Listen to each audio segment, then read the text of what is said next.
Okay. Mr. Ferris, would you lead the roll call, please? Yes, sir. Thank you, Mr. Chairman. Leslie Wilmer. Present. Chris Miller. Present. John Surface. Present. Tyler Weitzel. Present. Chief Wells. Present. Dr. Lyon. Present. And Orchel Cryer. Here. And the good sheriff down at the end. Here. We have a quorum. Thank you, sir. Consent agenda. All items listed with a CA are considered by division staff to be routine and non-controversial. Consent items may be considered first and approved in one motion if no member of the board or audience wishes to comment or discuss an item. If comment or discussion is desired, the item will be removed from consent and heard in its listed sequence with an opportunity for any member of the public to address the board concerning the item before action is taken. So, look to open this for any discussion. Motion of consent. Motion. Second. Okay. Poll, Mr. Ferris. Yes. Who seconded? John? Okay, Leslie. Mr. Miller. Yes. Tyler Weitzel. Yes. Chief Wells. Yes. Dr. Lyon. And Orchel Cryer. Yes. Okay. Thank you, Mr. Motion Ferris. passes. Okay, subcommittee reports. The APOT Task Force, Mr. Ferris. Yes, thank you, Mr. Chairman. So at our last meeting, this board directed that the APOT Task Force meetings be moved to face-to-face from virtual. In addition to meeting face-to-face, we went ahead and increased the frequency of the meetings to monthly. Since our last MCAB meeting, the task force has met on 3 occasions, and they have been scheduled for the rest of the calendar year. After moving to face-to-face meetings, attendance decreased drastically. In fact, we have not had all hospitals represented at any single meeting since the change. At our last meeting, the task force members in attendance recommended moving the meetings to a hybrid format, thus providing the option to meet face-to-face or virtually. The following items have been brought up as potential contributing factors to our APOT issues. Number 1 is a referral process for frequent ER users. We have a large base of frequent users in the system, and they can have a drastic effect on the system.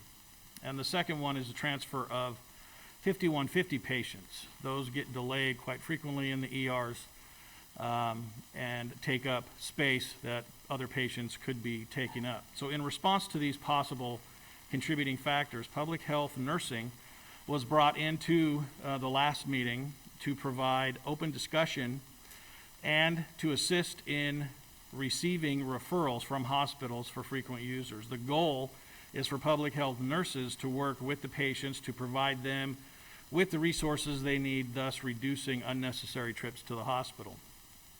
Additionally, behavioral health was invited, and the task force meetings, the last meeting they attended to assist management of the 5150 patients, and they are now a regular part of the task force.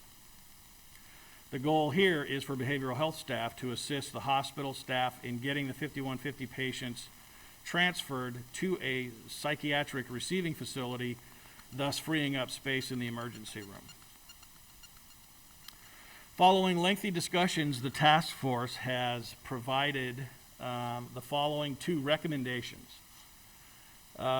Number 1 is APOT strike teams. It is the consensus of the group that APOT strike teams did have an effect on the system when properly staffed. The group believes that properly staffed ambulance patient offload teams in the ERs are the appropriate first step that will allow us to begin to see offload times decrease. Second is publicly posting APOT data online. The group believes that publicly posting APOT times is appropriate and could lead to lowering the APOT times in the system. In response to the group's recommendation, Public Health has developed an APOT dashboard that has been posted on the EMS website. It is located within the hospital/APOT tab. The dashboard replaces the old PDF reports that had been being posted for years at that same location and will be updated weekly moving forward. I included in your agenda packet a copy of the Ambulance Patient Offload Time, or APOT, committee report from the state of California. The committee was established in November of 2021 for key stakeholders across the state to provide advisory recommendations to California Department of Public Health, CDPH, and Emergency Medical Services Authority, EMSA, on how best to mitigate ambulance patient offload delays. The makeup of the voting membership included representatives from EMS, fire, hospitals, nurses, and physicians. The report includes a list of recommendations and a detailed breakdown of the voting on each, along with whether the recommendation was endorsed by the committee or not. This report goes hand in hand with what we have been working on here in Kern County.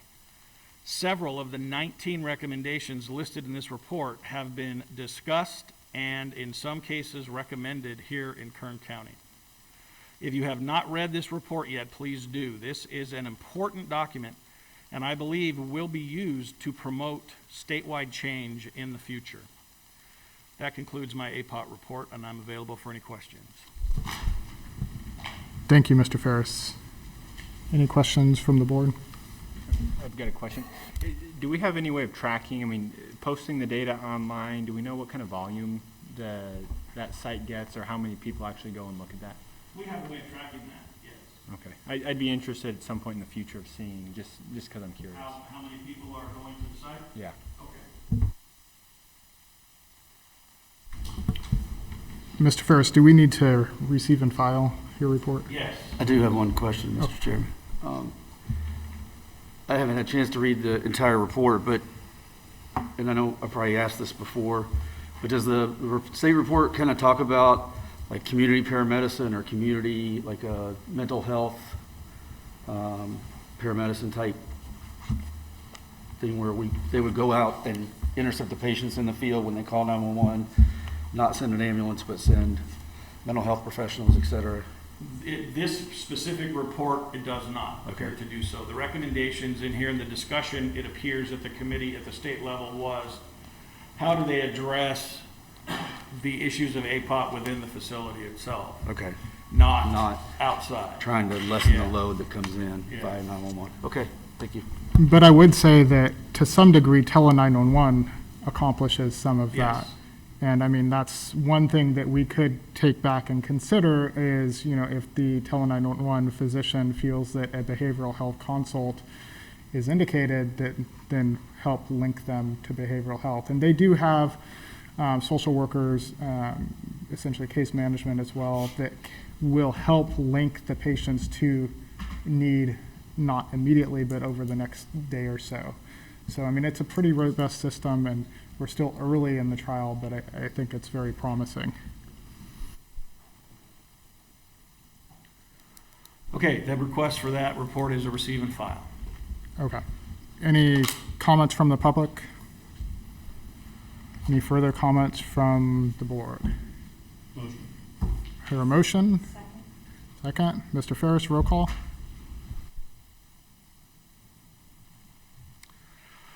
Mr. Miller. Mr. Weitzel. Chief Wells. Dr. Lyon. Orchel Cryer. Sheriff Youngblood. Motion passes. Thank you, Mr. Ferris. Public comments. This portion of the meeting is reserved for persons desiring to address the board on any matter not on this agenda and over which the board has jurisdiction. Members of the public will also have the opportunity to comment as agenda items are discussed. Any comments from the public?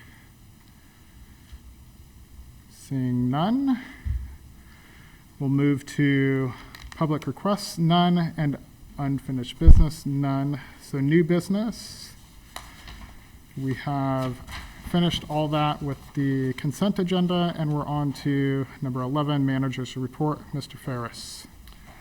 Thank you, Mr. Chairman. So, COVID-19 continues to have an impact on our system. We are still seeing ambulances out of service for decontamination, hospitalized COVID patients, and patients being admitted to the ICU. In the second quarter of this year, our average daily case rate was 21.2. The state modeling shows that we are on a downward trajectory at this time, and our numbers are starting to reflect that projection. So far this month, our daily average case rate is at roughly 15.3. According to the most recent reports, we have 16 COVID-confirmed patients in our ICUs and a total of 76 hospitalized COVID-confirmed patients. So, as you all know, EMS has been drastically involved with COVID-19 here at Public Health. One of the responsibilities of the EMS program is the distribution of COVID-19 therapeutics, which is done on an allocation basis. CDPH sends an email every week to Kern County EMS with the quantity of each medication being allocated for that cycle. EMS then reviews the order request form that is sent out each week and allocates to each location that is requesting medication. After this review, an allocation order sheet is completed and sent back to CDPH for fulfillment. Part of our responsibility in the allocation process is evaluating the location and accessibility of each location throughout the county to ensure each county resident can access the treatment options. Before allocating to a distributor, the current inventory, utilization, and reporting requirements are assessed. Each location, before requesting an allotment, must have a registered and verified account in the healthcare provider ordering portal. A large portion of this responsibility falls on the Emergency Preparedness Division of EMS. EMS assists the pharmacy or provider throughout this lengthy verification process. We also update all providers with any EUA changes or updates to the distribution of medications. The information, sorry, I lost my place. Currently, the EP division of EMS has a total of 102 points of distribution and has processed 12,478 doses of therapeutics. Staffing continues to be an issue, an unprecedented call volume as well. We continue to see staffing issues in all areas of the system. Hall Ambulance has continued contracting with Best Practices Medicine out of Montana for paramedics and has increased their numbers from 22 paramedics and 10 EMTs. Additionally, Hall has subcontracted with Pro Safety, a local provider, and numerous ambulance providers from Los Angeles and Orange counties to supplement the system. In addition to the staffing issues, we are seeing unprecedented call volume system-wide. Our fire departments, ambulance providers, and hospitals are being challenged on a daily basis to handle the number of patients requesting medical attention. EMS has been working on many fronts in an effort to assist our providers. We have authored policies and procedures designed to assist with call volume and transport to local facilities. We have implemented the Tele-911 system to allow a physician to be brought to the patient while on scene of the call. To date, we have had 34 uses of the Tele-911 system in the field, resulting in 23 or 68% non-transport. In an effort to expand Tele-911, Public Health has repurposed 90 iPads that had been purchased to support the vaccination clinic at the fairgrounds and are loaning them out to our providers for use in the Tele-911 system. And to further assist our stakeholders, a policy memorandum has been written that allows EMS duty officers to respond to specific calls involving basic life support crews when on scene and a paramedic is not available when the tele 911 physician has made the request. Additionally, EMS is working with Bakersfield College to increase the number of preceptor training classes held, along with a Kern County protocol-specific class that will be taught by EMS staff to make sure preceptors are equipped and ready to train new and transferring paramedics. In an effort to assist stakeholders with staffing, EMS certification staff have processed 551 certification applications covering EMTs, paramedics, paramedic preceptors, emergency medical dispatchers, and mobile intensive care nurses this year. Unfortunately, we are seeing increased numbers of opiate overdose throughout our system. It's happening nationwide, statewide, and of course in Kern County. Due to the number of opioid-related overdoses in our system, EMS has updated the Narcan leave behind policy, making it mandatory instead of voluntary. The updated policy is currently posted on the Public Health EMS website for a 30-day comment period. The Narcan for law enforcement policy has been adopted by 4 agencies in Kern County: CSUB PD, Kern County Probation, BPD, and Kern County Sheriff Detentions officers are all carrying Narcan. EMS is also applying to CDPH to participate in a trial study of buprenorphine, a drug used to treat opioid use disorders. Buprenorphine is given to prevent withdrawal symptoms in long-term opiate users after Narcan administration. The study is designed to attempt to determine if providing this drug in the field has an effect on the patient's ability to rehabilitate. We have had several special events in the past few months, the most prominent being Lightning in a Bottle. Lightning in a Bottle occurred Memorial Day weekend, May 25th through the 30th at Buena Vista Aquatic Recreation Area. EMS staff approved and oversaw the medical plan for this event based on the special event policy. 3 advanced life support ambulances were on standby for the entire event. Kern County Public Health EMS program staff were on site 24 hours a day for the event to provide oversight, medical first response, and supervision of the contracted medical staff. In total, 24 ambulance requests were fielded by the on-site Hall Ambulance standby crews. 15 of those were transported to area hospitals with various chief complaints. While tragically 2 lives were lost during this event, the approved emergency medical plan as well as the response system and special event policy worked as designed. We have been working to improve our QI capabilities.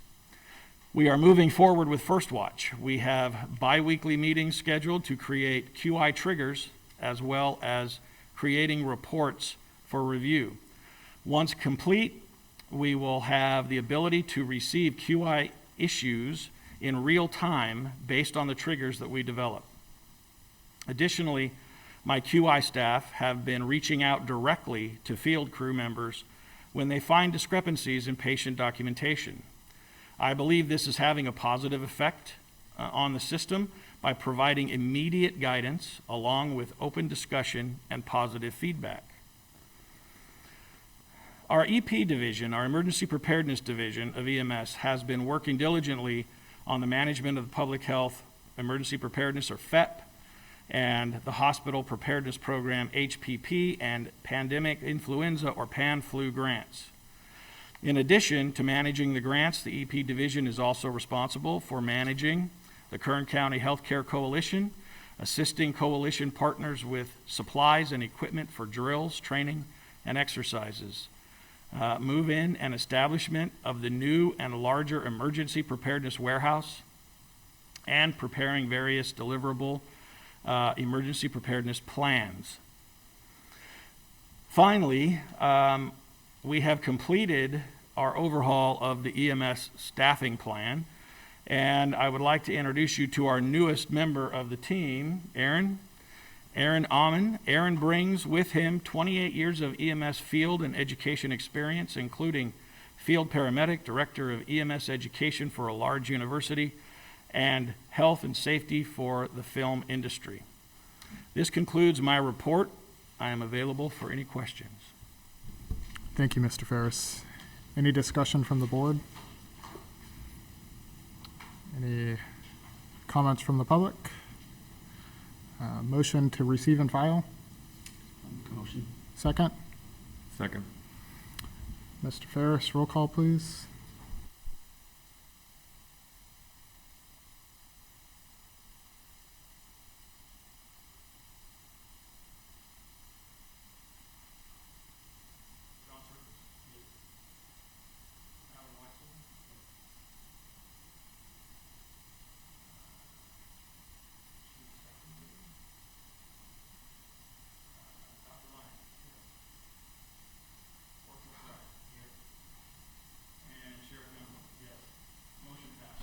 Thank you, Mr. Ferris. Board member announcements or reports. On their own initiative, board members may make a brief announcement or a brief report on their own activities.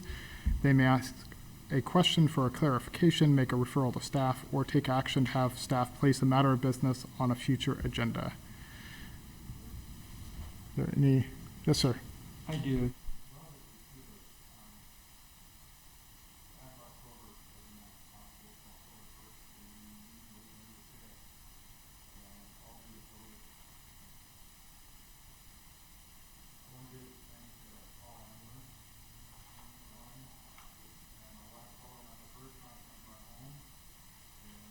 They wanted the hospital. I chased the heck out. I thought, hell, I don't need you. Let me alone. I was in bed, resting, and they left because they couldn't take me without my permission. And then about 2 hours later, the staff of the county fire department came to my home, and they got me on my bed, and they made sure I got to urgent care real quick. And I was there for maybe 10 minutes. I was on hall ambulance on my way to Mercy Southwest. And I think they said I had like 25% oxygen level in my, they measured it. And I don't remember too much. I don't think I cared too much at the time there. But they took good care of me. There were things I didn't like, but later I understood what they did, and very appreciative that I listened to them, because I wanted to get the hell out of there on my 14th day. I thought I was there long enough, but like I said, I ended up another 2.5 weeks longer. But I'm glad they did. But I want to thank the fire department, TAP, was there, hall ambulance, and Mercy Southwest, and all that, because I think wasn't for them, I don't think I'd be here today. I can honestly say that, because they didn't expect me to live, because they bring in some administrator and a notary public to do a will. And I said, man, I wasn't planning on going nowhere. I was happy. But anyway, it was pretty bad. It was kind of scary, and I just want to thank you guys for a job well done. And sometimes we not like it, but you know what? I'm glad to be here to thank you, and I can still complain. Thank you. We run into him every night. Somebody like him every night. That's all I have to say. Thank you so much, everybody. Thank you, Mr. Cryer. We're happy you made a recovery. Yeah. Anybody else from the board? I just had a quick clarification on the APOT committee report and the dashboard. Has that been sent out to the APOT committee? And if not, because I know we canceled the meeting tomorrow, if I could recommend that that's emailed, both the PDF, so that we can facilitate the discussion.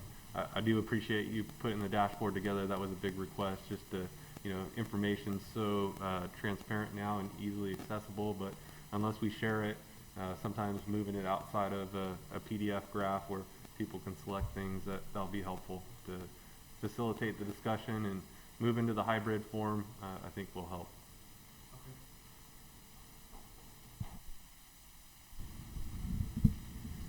Any other board member announcements or requests? Okay.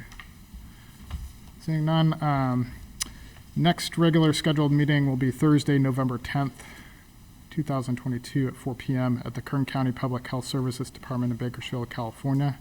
The deadline for submitting public requests on the next MCAB meeting agenda is Thursday, November 3rd, 2022 at 5 p.m. to the Kern County EMS Program Manager.